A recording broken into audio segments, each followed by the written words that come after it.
Coach Peggy Show, all things wellness with Coach Peggy Willms. How many people in your life have told you you're half of this or half of that? Are you settling? No more. This show is about all things, and you deserve it. It's about your money, your lifestyle, your beliefs, and even romance. We extinguish excuses and raise the bar to all things possible. It's time to use your ATM, your all things mindset. Welcome to the Coach Peggy Show. Bold, badass, and never half in.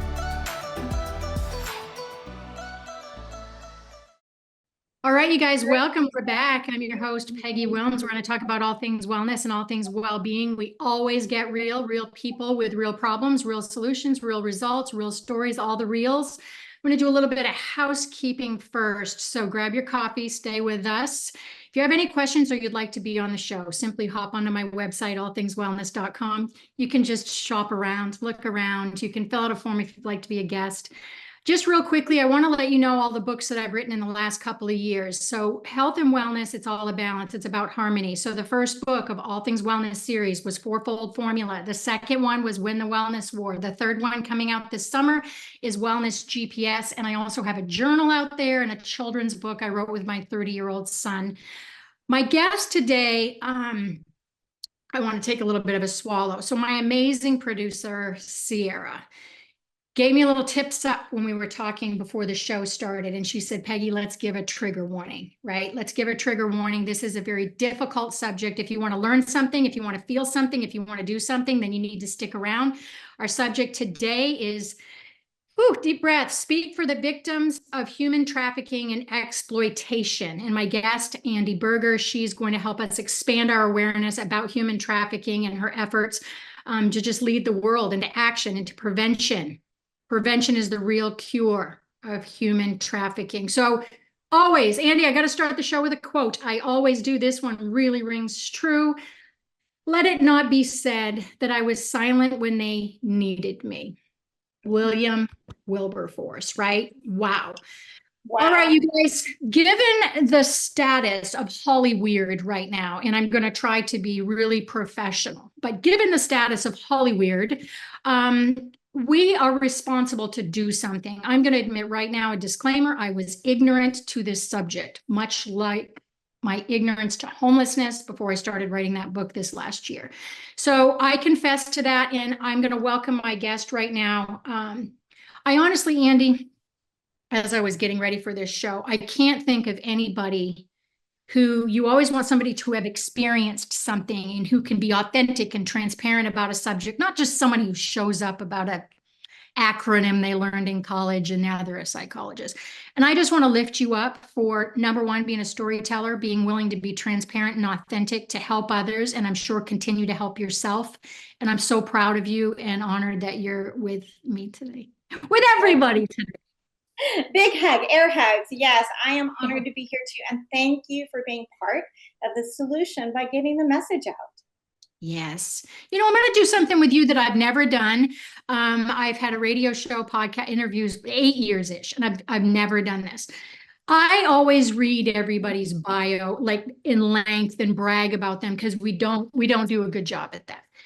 But with you, I'm doing this intentionally because you have experienced the subject that we're talking about. Again, you are a area expert, witness, and I mean, just everything expert. So I'm going to ask you because I want to see what comes out. You know me as a health and wellness coach. You know me, and I'm looking for some signs.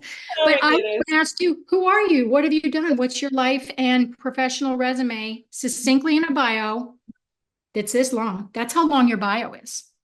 Yeah, it's got a lot of stuff, but I'll do the 5. How about the condensed version? You do you, boo, because I'm sure I'm going to have to tell you something you forgot. Okay, probably. And I just want to make sure, we get the goods out and then people don't know that, well, I just woke up one day and decided, what the heck am I going to do today? So short form, on the pro end is, I've been working since I was 11 years old. And so that's a lot of decades of watching people, learning from people, doing all kinds of things. And basically, I went to college, finished early, took a year off, went to law school, decided that it wasn't really what I wanted. It didn't jive with the kind of justice I was looking for people.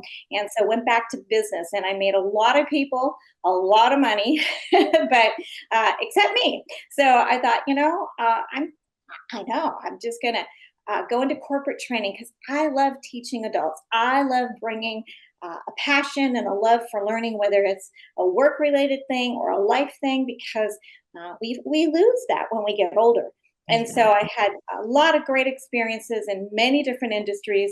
And then along came a little life change, which is how I got into the work I'm doing currently. But before we talk about that, I want to give a little bit about my story when you're ready. So I'm an author, I'm a writer, a speaker internationally, editor-in-chief of Voices of Courage magazine, and a lot of other stuff that, if you want to fill in, you can. Fill in the blanks. I got to know you in kind of a little bit of a roundabout way, and the homelessness book that I'm writing, and then the wellness GPS book I'm writing, you're a contributor to that. So our relationship started a little unique in the sense of like, we're going back and forth about a very personal story. Lots of times I'm like pulling adjectives or looking to sprinkle some, sprinkles on a cupcake frosting. And so I was in deep already. So the homelessness book has been life-changing for me. Lots of emotion to just read those. And so you're writing 2 stories for 2 projects that I have. You've been a writer for a long time. So before we get moving, I want to just say to you, what was that writing experience about? And 2 compilation books simultaneously.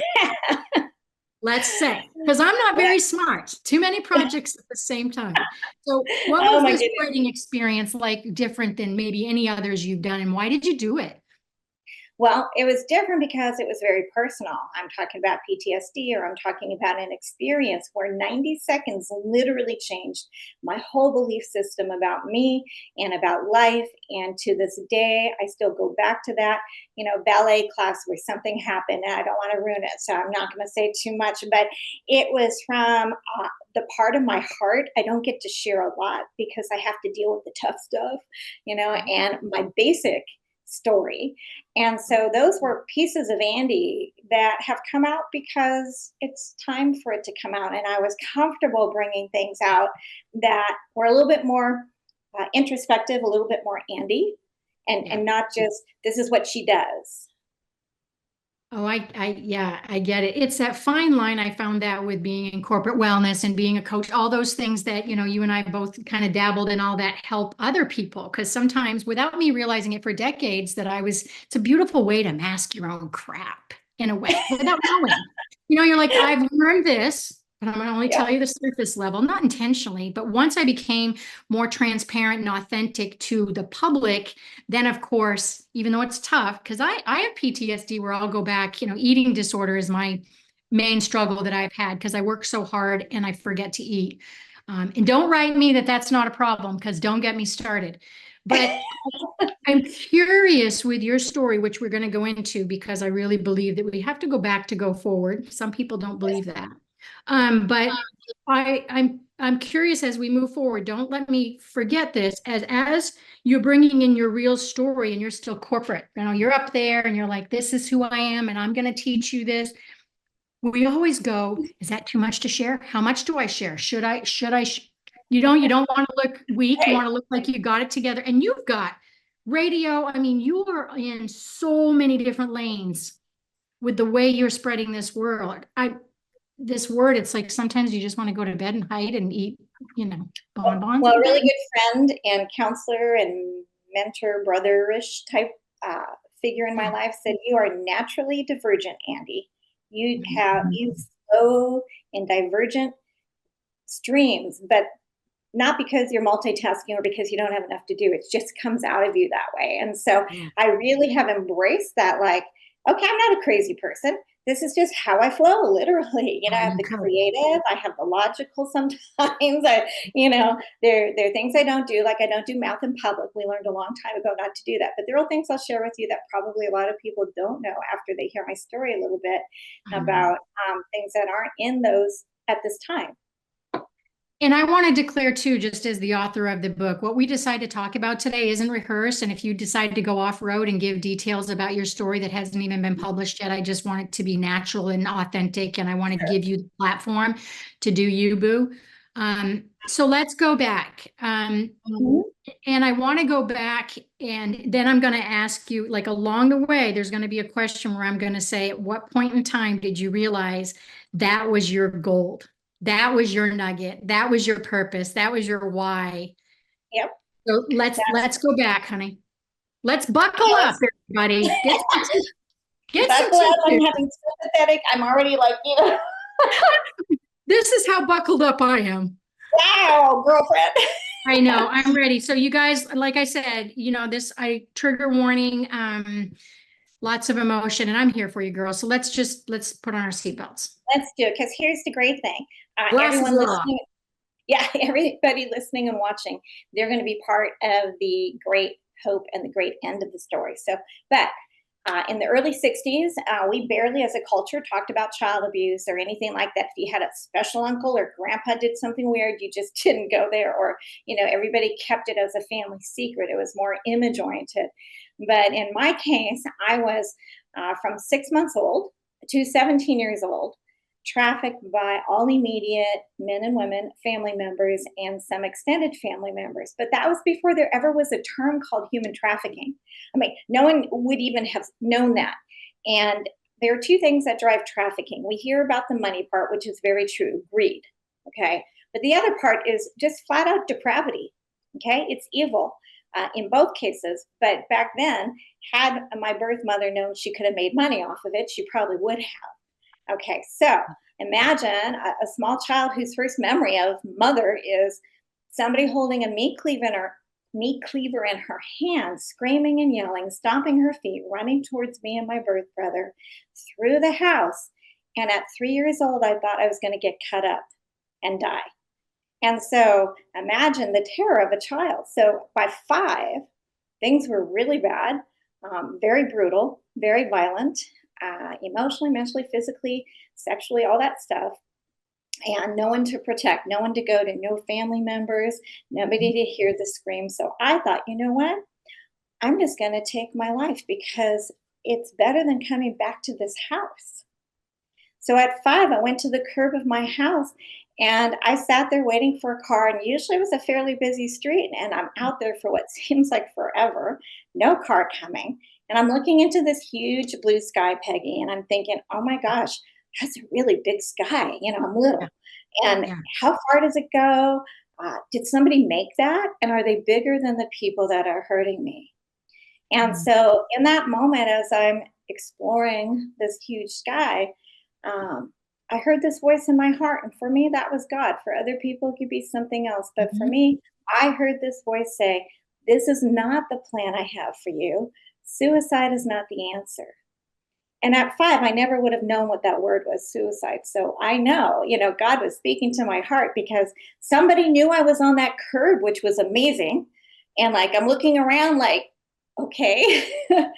And in response, I just felt it in my heart. I went back up to the garage, up the hill, up to the garage, and I leaned against it and I simply said, if you keep me alive, I will do whatever you call me to do.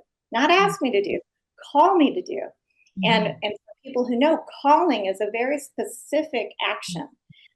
It's not something you can just ignore. Well, you could ignore it, but it's a very specific thing. So it didn't mean it was going to be easy. There were years, 8 years old, 9 years old, 8 years old, I tried to cut my wrist and I was a coward and I didn't do it.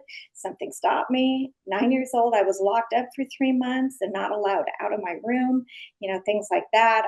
I wanted to go out a second story window and it was like, God just kept pulling me back in. And so it was that bad for a young child. And by the time I got to high school, the last time my birth mother tried to kill me, I was 17 years old. And the only thing my birth father did that was decent was pull her off of me. But I didn't have anywhere to go. I ran out of the house into the dark, 2 miles away from a police station. I was still 17. So at that time, they would have sent me back anyway. and I would have paid a worse price. Right. So I had, nowhere to go, no money, no friends. I mean, where does somebody go in the middle of the night? So I had to crawl back into that horrible house, humiliated, cowardly, scared, terrified. And it wasn't until I actually got to go to college that summer that I actually got away from that house and began to see how other people lived. So as this was going through, because again, I'm glad you mentioned 60s, definitely different, 60s, 70s. I get it. That's me too. That's my era. I'm pausing because it's just, I'm taking that all in. Because you know what's interesting that I'm watching you do, because we tell our story so many times sometimes, it becomes almost like a professional resume, but it's a life resume and we're reading it and it's like, and then the emotion, it's not that it's not there for you, but when we spew it on people, they're trying to catch up. So I'm trying to catch up to you is what's happening. That's okay. I'm sorry. This isn't about me. I'm just saying that I'm envisioning that, now as a grandmother, I'm envisioning that escape. We know a lot of people as far as homelessness goes, a lot of children who end up on the street do so because at home is really yucky. And then they end up more suppressed and in hiding because they don't want child protective services to take them home. They don't want to go to the doctor because they'll go home. So all of these things. So were you and your brother kind of targeted and or other family members up through that time frame with you, or was it just you? And what the hell is everybody else doing during this time? Right? Exactly. Well, nobody's talking. I can tell you that because it'd be decades before anyone would say, gosh, we thought something was wrong, but we didn't want to cause trouble. We didn't want to embarrass anybody. We didn't want to say anything, right? Because everybody looked normal to them because that's how we had to be. Don't speak unless you're spoken to. You wear this, you do that. If you even think about telling somebody, I'll kill you. So, right. I mean, a lot of pressure for children. But to your point, there was at least a cousin, another uncle, other people. So here's Andi's definition. If an adult takes a minor child anywhere and knows what is going to happen, that is trafficking. Okay, you are transporting a child into a situation that's not just illegal, immoral, and a lot of other adjectives we could come up with, but it's just flat out wrong. And when there are abusers, in my opinion, the adult is always responsible for the welfare of any child they have in their care. Between an adult and a child, the adult is completely responsible for the welfare of that child. So you take all of that, and then you have this kid struggling to survive because she believes that there's someone or some higher being out there, that has a plan for her. Like, wow, somebody had a plan for me. And that was the hope. Yes. That was the hope that kept me going. And I knew somehow, some way, intuitively, internally, that voice would not leave me, that voice would not lie or disappoint me. Right. Yeah. And so I had a blind faith for many, many years until, as I said, I got through college. But here's the thing. I turned 18 and I was legal and I was intellectually more ahead of a lot of people, but I was emotionally very behind. Right. So, good point. Yeah. So when I got to college, shocker, but got into a couple situations I thought were innocent and almost experienced date rape a couple of times because I really thought, one of the guys was really interested in my writing because I wrote for the university newspaper as a freshman, and it was a big deal for them to have a freshman on the paper. And lo and behold, not what he was thinking. For sure. So I had to learn the hard way, but I did. And, God was very good to me. And I learned then I had a great game face. I could get through any situation. Who was your biggest, was there an adult, was there a mentor, was there an adult, somebody that you could lean on, that you could see light at the end of the tunnel, whether it was a PE teacher or your best friend's mama? Who was any adult that kind of let you know two things, twofold, that this might not kind of be normal and they were protecting you without you knowing it? Or was there somebody that just lifted you up because they looked at you as a sad little girl that, what mentor supported you through any of this?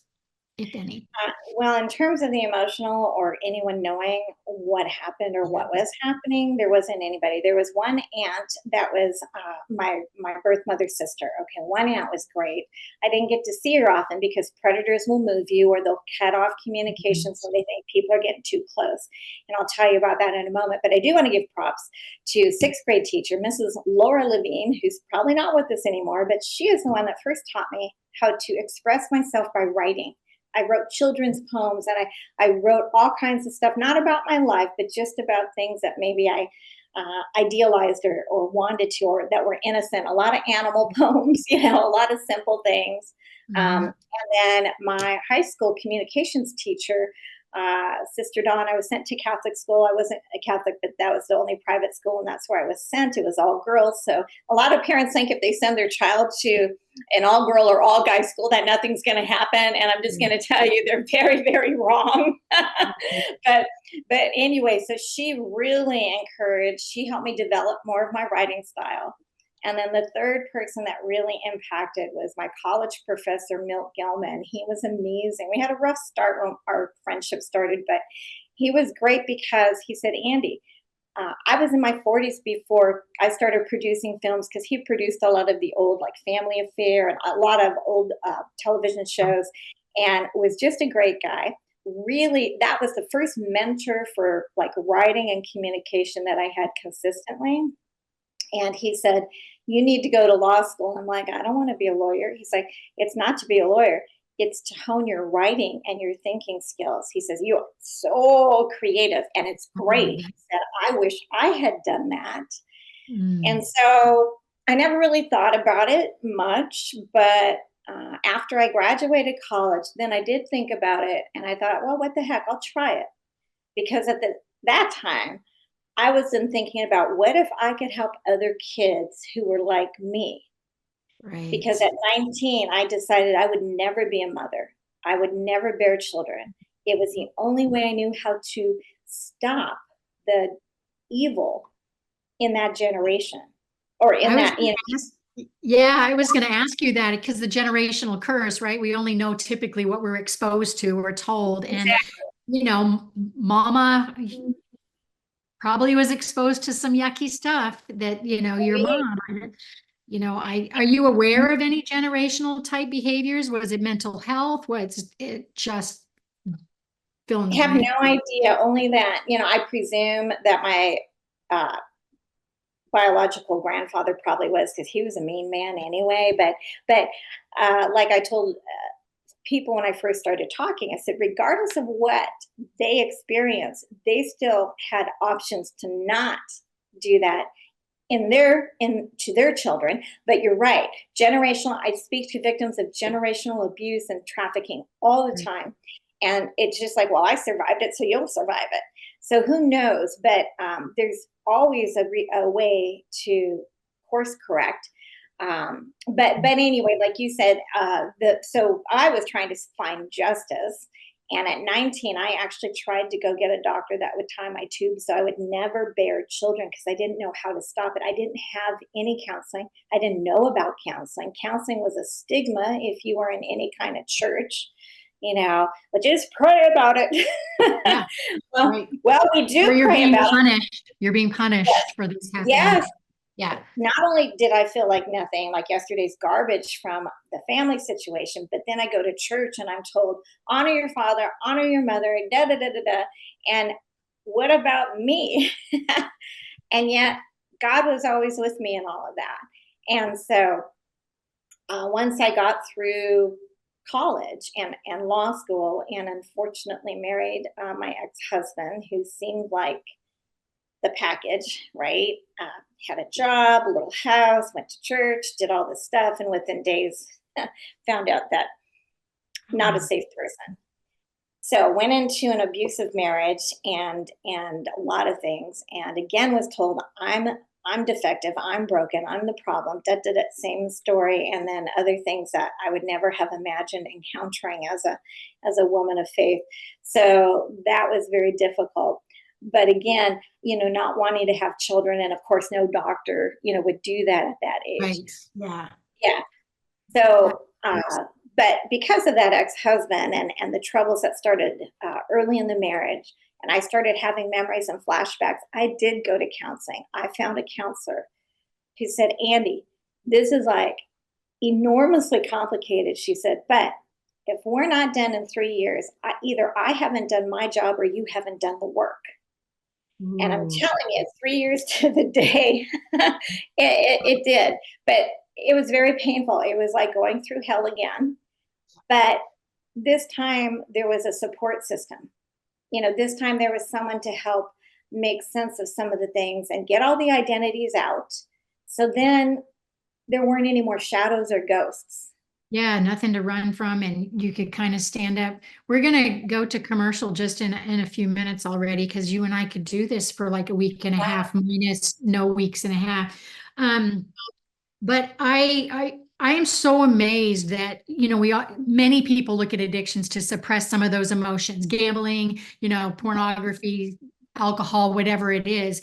And coping, your number one positive, yay, coping is grabbing this piece of paper, this journal, writing this stuff down in your own little world. And wow. So when we come back, I want to take us from where we are right now, you guys. Make sure you stick around. We've gone back a little bit with Andi, and now I want to really help have her share with us how she honed in on using this for positive and helping others, which made her her biography that long. So make sure that you come back. We always have a lightning round where I ask questions of my guests that have no idea what we're going to talk about. So Sierra, take us away. We'll see you in a little bit.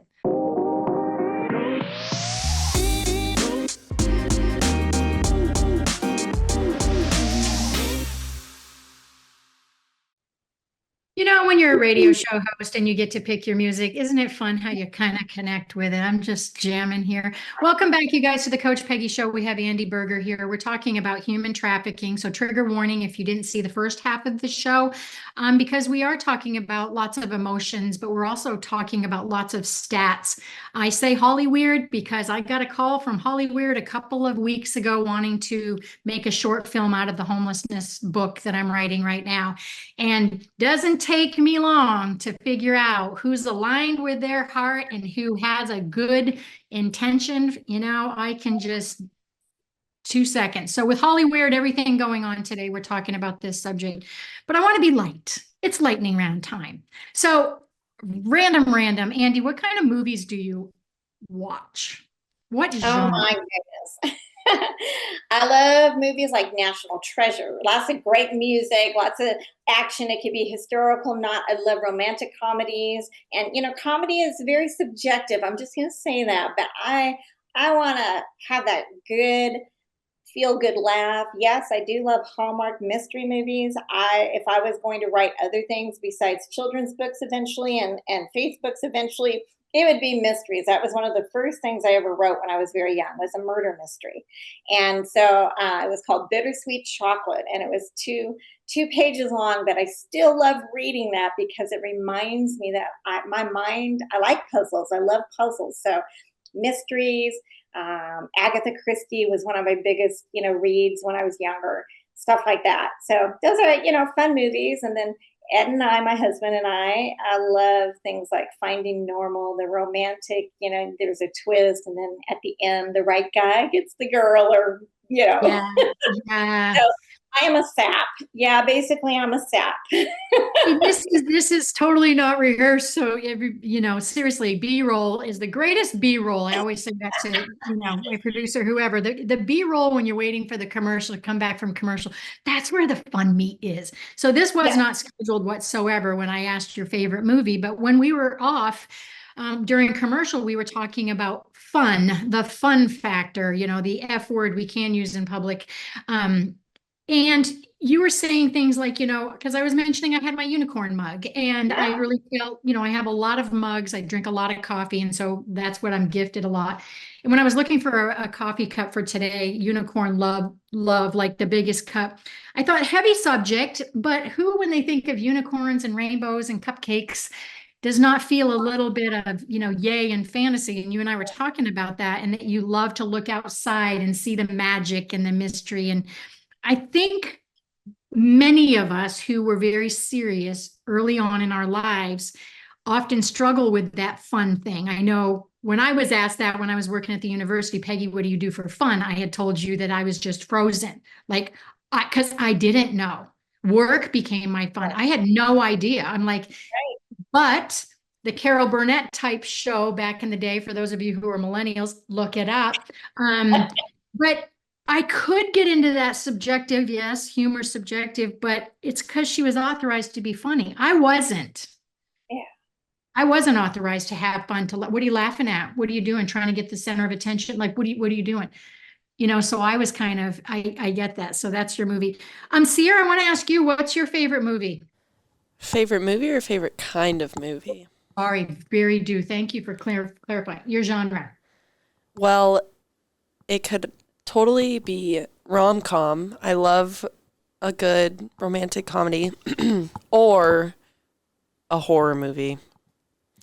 I love to be spooked. From loving to stabbing, you just got it all covered. It's either end. I love it all. That's awesome, hon. Thank you. All righty, you guys, let's get deep into this. We have so much to cover. Andi, when was the pinnacle that you realized that you needed to take your story and turn it into something really monumental and meaningful and help save and change the world? What was that? When was that point? I think probably during the first few years with my ex-husband, because once I got into counseling and I started understanding more, I always empathized and I would share things with people that were hurting, but they never knew the source of how I knew those things, if that makes sense. Okay, so I never shared the story. I avoided family questions, avoided all of that. And so, but to your point, so after, during counseling, I realized I never would have married this person. And I realized that I could speak, I could have needs, I could have wants, I could express them in a healthy way. And so, yeah. So finally, this whole new world was out there, except I was stuck in a commitment that I took seriously, before God and family and all that stuff, when you marry. But thankfully, and I tell people this all the time, deliverance does not always come in the package you'd like it to, but it's still deliverance. So when he filed for divorce, I was like, when are the papers coming? Please let it be my Christmas gift, please, Right. And then that's when I really started realizing, hey, I get to be me. I get to figure out who I am, and I'm not going to settle for less. You were in your 20s, right? I was 28 when I married my ex, and then I was probably 34 when the divorce was final. And you know what's great, Peggy, is that once you realize you have value and worth in a tangible way, because I knew God intellectually, but I hadn't experienced love. I hadn't experienced things till I was invited to a chapel service, and that speaker was speaking right to me. I know she was. And at the end, she sat down next to me. She didn't say a word. She put her arms around me and started rocking me. Now I'm like 30.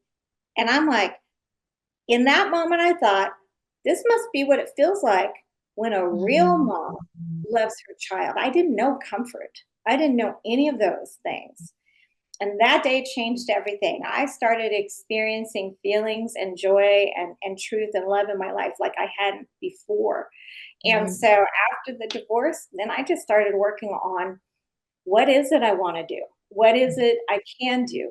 Went back to business, started training, corporate training again, did a lot of nonprofit work with kids and teenagers, met my amazing husband, most amazing human I've ever met. We've been married 24 years. Yay. And he also shared the desire to help kids. So we love teenagers. We've been offered a lot of them. From Beulah's Place. Beulah's Place. We got to get talking about how Beulah's Place came. Yeah, I'm going to fast forward to that, because in 2008, I had what I think is the fourth of 10 traumatic brain injuries in my life. That was a big one. I lost a year of memory. And one Thanksgiving, it was about 6 weeks after I went down the stairs the wrong way, blacked out again. And I didn't know what to do with my life. I lost the chance to be a corporate trainer for a huge health service company, and lost my income, lost a lot of things. I didn't even know half the time what day it was. but I was blessed because a friend said, Andi, what would you do if you could do anything, whether there was money or not? And I said, help kids that are on the street that were like me. We saw kids that were having babies living in their cars. I said, that's just wrong. It's just not right.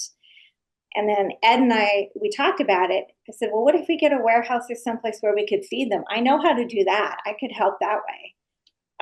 And because I didn't know if I would ever work again, if I'd ever be able to at that time. Right. So, but then after you feed them, Peggy, what do they do? Where do they go? So then we thought, well, what if we feed them, house them like in a dormitory style for a few days or something, get them off the street, get them, warm and fed. But then what happens to them after that? How do they finish education? How do they move forward? Right. Coping and skills, life skills. Yeah. Yeah. Yeah, they'll just be back on the street. And so that's when Beulah's Place came into fruition, which is based on a safe house system my husband and I developed. And so it's a short-term shelter program, or it was. It's since closed because of the pandemic. But for 14 years, we would take kids in to safe houses, volunteer homes that were vetted. And for 3 to 5 months, we would work on them completing high school, whether it was GED or diploma, getting them jobs right away that they had to maintain. They had to sign a contract with us so that they would be accountable for everything that was on that contract. Were you required to let their parents know? How did you do that with the age sitch? Somebody comes in at 14, pregnant. Like, what did you do with some of the scenarios? Well, we weren't licensed for minors, so we focused on 18 to 21-year-olds. If there was a minor situation, we worked with an agency that was licensed. So we did actually help a lot of minors, but not independently. Okay. And so we wanted to make sure every kid that needed a chance had it. But the 18 to 21-year-old, think about it. The world sees them as, oh, they're adults, they're 18, they're on their own. And yeah, emotionally, they're still children, because every single one, we rescued over 300 in that 14-year period of time, sent 12 to college through community support. And one of them is actually graduating in June and is going to start a master's. Like your babies, your little babies. Yeah, they're just, so they have changed their generation because someone interceded. And you helped change their generation. Through God's grace, Ed and I were able to help so many. And here's the great thing is that we had a success rate with no staff, no paid employees. We simply did what we did in faith that it would work out. and our goal was, first, love unconditionally, period. Love them no matter what they look like, what they act like, how many F-bombs get dropped, and just amazing concept. Yeah, absolutely. Jeez. So that's what we did, and we were recognized for that. We had a 92% success rate of these kids staying independent once they left our program in community and helping others. They were all sexually abused. They ran to the streets because of worse things happening where they were, trying to make it in a very hard life. So that was Beulah's Place, and we are so proud of all of them.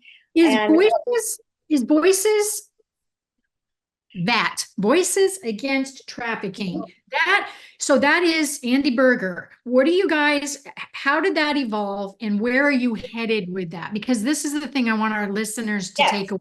Yes. The stats are gross.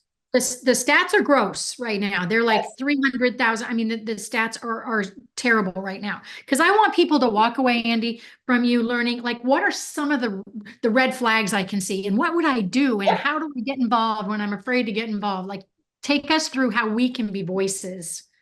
Absolutely. So here's what happened. As Beulah's Place, as we saw that, in Oregon, things were being shut down for a lot of reasons. And I thought, what are we going to do? But when when one door closes, another one does open, because that's how God works. And in my case, he overlapped. 2 years before we had to dissolve Beulah's Place, I kept hearing more voices in the middle of the night. It's like, what?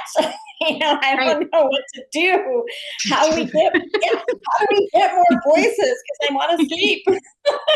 and God nudges like a little kid poking mama, like, I want.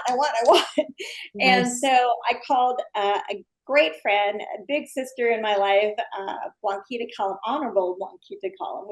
She's BQ to friends. And she said, oh my gosh, Andi, that's a great title, because in the middle of the night, I also got Voices Against Trafficking. And so I thought, okay, God, you lead the way. So we just started calling people we knew. And here's what we are for the audience. We are like the hub of a wheel. So Voices is the hub.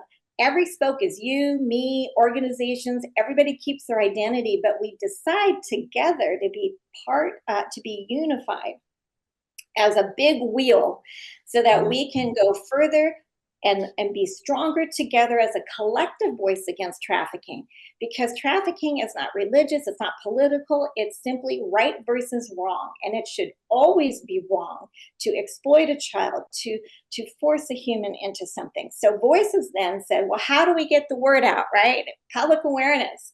And so we started with a book that a friend of mine helped me write, because I was still a little brain dinged at the time. And had a couple of other situations. And A Fragile Thread of Hope, One Survivor's Quest to Rescue was born. And so we launched Voices Against Trafficking on Capitol Hill through some great friends, members of Congress, in 2019, book in hand, 200 attendees from Mexico, US, Canada, and 7 members of Congress from both sides of the fence that said, this is important enough for us to walk away from a vote to be there. Yes. So, thank you. So we did all of that, and we got our March on Washington without being able to actually march for human rights rolling. So we did that, and then after that book came Voices Against Trafficking, The Strength of Many Voices Speaking as One, which is a compilation, much like what you do. You take great people and put them together in a book that have ideas and perspectives on this issue, the aha moments, survivor leaders like myself. So it's kind of a handbook to open up conversation. So if somebody has no idea about human trafficking, this is a good starter, very short chapters. Principles, mental health, people should have a copy in their library. And both of them are on Amazon.com. Both of them give proceeds, most of the proceeds, back to victims. So we did that. And then a friend said, hey, my friend owns one of the billboards in Times Square. Would you like to have an ad for Voices on New Year's Eve and New Year's Day? Yep. So we put a help text number up there. And she's like, well, it's normally this amount, but we'll give you a 95% discount. I'm like, okay. So happens we did. Like never. Yeah. So I was like, okay, that's a coupon deal ever. Yeah. So we did that. And then if you fast forward another year, so I speak all the time, virtually, in person, whatever we can do.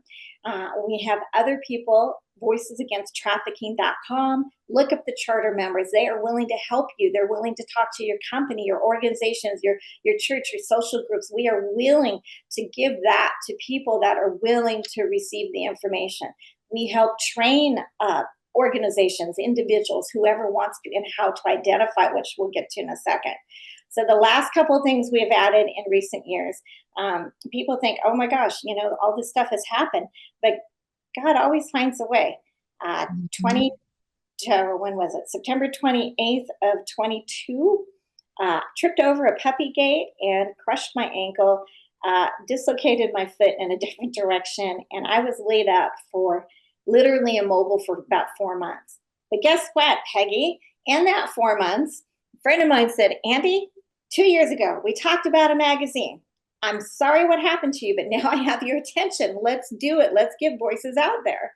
Yeah. So we now have Voices of Courage magazine, internationally distributed. We celebrate everyday voices that are fighting the good fight for human rights for every human, not just human trafficking rights, but all kinds of rights. And then we also balance it with some other lifestyle and articles and things. So it's kind of a coffee table magazine, very high end.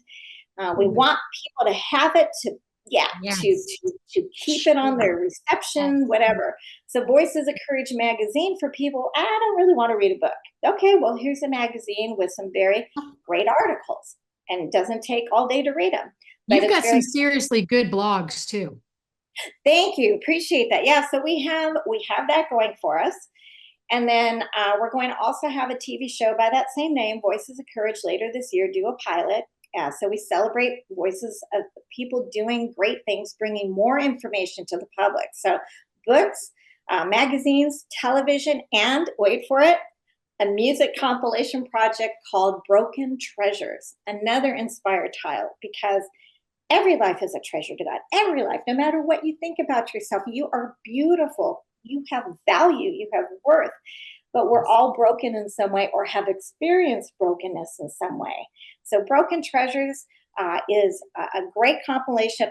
Lots of genres. If you like reggae, country, pop, whatever, it's all in there. Positive messaging from a lot of people who have experienced varying kinds of brokenness, but they're all using their musical and artistic talents on this CD. It's like two Way to use CDs. their voices, writing. They use their voices, yes. Literally, yeah. We're hopefully releasing that in 10 days, and it will be global. We have PSAs in 40 different languages. So we are going to hit the world with Told you music. guys. Told Yep. you. I told you. You said it. And it's not like I chose these things. It just kind of happened because you know what happens when we open our hearts, Peggy, when we open our minds? Things flow out if we allow them to. But if we hold on to bitterness, anger, hatred, all that stuff, how can there be blessings? You have to open that up, and so we hope and pray. I was telling my husband the other day, I said, you know what? If we have music, TV, books, magazines, if we hit all the media forms besides all the television and radio, I feel like we've done the best we can do to reach hearts and minds. You know what I love that you're doing, and I want everybody out there to listen to this, because you don't have to solve everything. You don't have to know anything, everything. But I always look at myself as a conduit, a vessel, a tanning bed for someone falling through. Right. So if you guys see a woman in Target who you feel something's, because our intuition peeps out there, your intuition's always right. I'm just saying, stand up tall, be confident, use your intuition. But there is a way for you to vessel, and we only got a couple minutes here. There's a way for you to hand a business card, do something like that. Just be a vessel, walk away. You don't have, you don't have to necessarily know the outcome, but you got to take action. You got to. And here are 3 simple ways to do that. If everyone goes to voicesagainsttrafficking.com, we have helplines and hotlines listed on a tab. Put those in your phone right now today. Give them to age-appropriate kids in your life so that you're prepared. If you see something, say something. It's safe. It's neutral. No one's going to come to your house. Yes, put those numbers. Yeah. If you don't think it's in your city, on your street, in your backyard, then you truly do have blinders on. And I had blinders on until I looked into this. It's our due diligence as a collective, as a community, to take responsibility. It's a disservice to our human. I'm getting fired up, but girlfriend, all right, I want you to tell everybody what you are going to accomplish this week, Andi, for yourself, for Andi. Oh, for Andi. Oh my gosh. Well, I am actually going to read a spy novel that was recommended. I've been in book club for 4 months in our neighborhood. I haven't read the first 3 books, but this one I'm going to read, and I'm going to finish it by Tuesday. By golly, I'm going to do it. And I do love reading novels. I just don't usually read for fun because law school kind of ruined that for me. But besides that, it is true. We have to fill ourselves in with good, because especially when I have days where the PTSD kicks in a little bit, I can say I'm just not me today, or I'll tell Ed, you know what? I'm kind of off today. I'm okay, but I'm just letting you know. And so everybody's aware. I respect that of you so much, because, and I'm just going to throw it out there. You may not like this at all, but about 6 weeks ago or so, Andi was going to be on our show, and we had this communication where we were both frankly off. And I contacted Sierra and I said, we got a show tomorrow. I got to find somebody else, because no. But I'm saying this for everybody out there to listen to themselves, to take that break at 2:00 in the afternoon. You don't need permission when you're off. And you and I were both off, and I'm proud of us that we honored that. All right, girlfriend, any last words before we give each other a virtual hug and say, till next time, America? Yes, please. So if you have been hurt in any way, I want you to know it's not your fault if you're listening and watching today. Second, you have value and worth that I can't even comprehend, even after all the good I've been through. And thirdly, please reach out for help. Please don't live your life as if you're broken, because we need to live today, live forward. Joy is in the day if you look hard enough for it. But mostly I'm grateful to all of you for listening. I'm so grateful to you, Peggy. Go to voicesagainsttrafficking.com. Look at the information. Look at everything available there. We've got education programs. We have so much we're going to do in the next couple of years through support and through grace. So we are here for you. And again, thank you, Peggy, for being part of the solution and putting us out there today. Thank you. It's important for us to, I'm really trying this year to work smarter, not harder. Wish me luck. It's already March, but I'm also really trying to use myself as a vessel to help others as much as possible. And lastly, I want to say to you guys, truly, is sometimes those signs are there and the doors are opening and you got to stop shutting them, because guess what? The baseball bag just gets bigger, and so don't be afraid to take some steps, find your support system. I appreciate all of you. I'm here the 2nd and 4th Wednesday of every month, 12 noon Eastern Standard Time. So I'm going to let you go. Thank you so much, Andi and Sierra. We'll see you later. You've been listening to the Coach Peggy Show, all things wellness with Coach Peggy Willms.